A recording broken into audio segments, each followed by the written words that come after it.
अगर आप जुड़े रहना चाहते हैं संजीवनी भोजपुरी से तो सब्सक्राइब करें हमारे चैनल को और वीडियो पाने के लिए इस बेल बटन को दबा दें।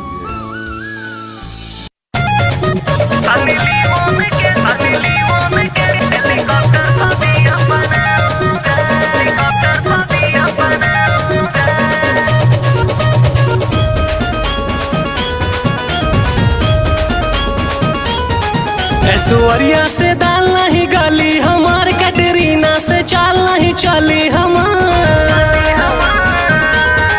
ऐश्वर्या से दाल नहीं गली हमार, कैटरीना से चाल नहीं चली हमार, लेकिन तुझको ना मैं पटाऊंगा। सनी लियोन के साथ जाऊंगा, हेलीकॉप्टर पर बिया बनाऊंगा। सनी लियोन के साथ जाऊंगा, हेलीकॉप्टर पर बिया बनाऊंगा।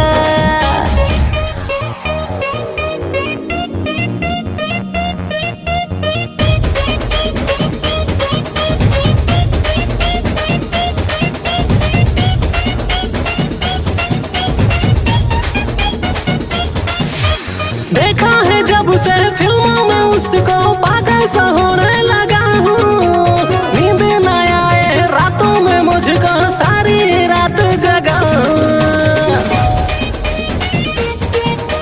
देखा है जब से फिल्मों में उसको पागल सा होने लगा हूँ। नींद न आए रातों में मुझको सारी रात जगा हूँ। कहता लिख दी घरवा दुआर, छोड़ी द लेकिन पीछा हमार। हाँ, कहता लिख दी घरवा दुआर, छोड़ी द लेकिन पीछा हमार। मैं तुझसे नैन लड़ाऊंगा।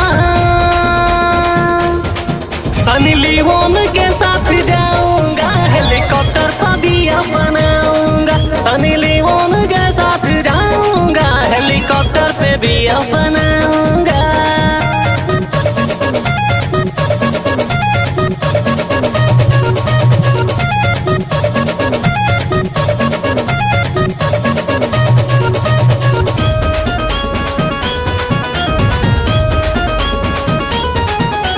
क्या फिगर है, क्या जिगर है, सेक्सी फिल्म बनाती है। कुछ नहीं है उसको छिपाना, ओपन सब दिखाती है। क्या फिगर है, क्या जिगर है, सेक्सी फिल्म बनाती है। कुछ नहीं है उसको छिपाना, ओपन सब दिखाती है। बिना यादों के करा तू साथ, हरिओम तिवारी के माने लबा। शेरू बिने के करा तू साथ, हरिओम तिवारी के माने लबा। तो किस करना तुझे न सिखाऊंगा।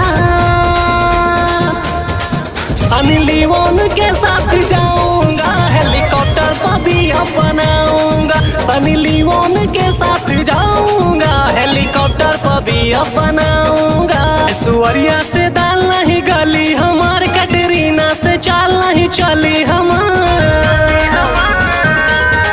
ऐश्वर्या से दाल नहीं गली हमार, कैटरीना से चाल नहीं चली हमार, लेकिन तुझको ना मैं पटाऊंगा।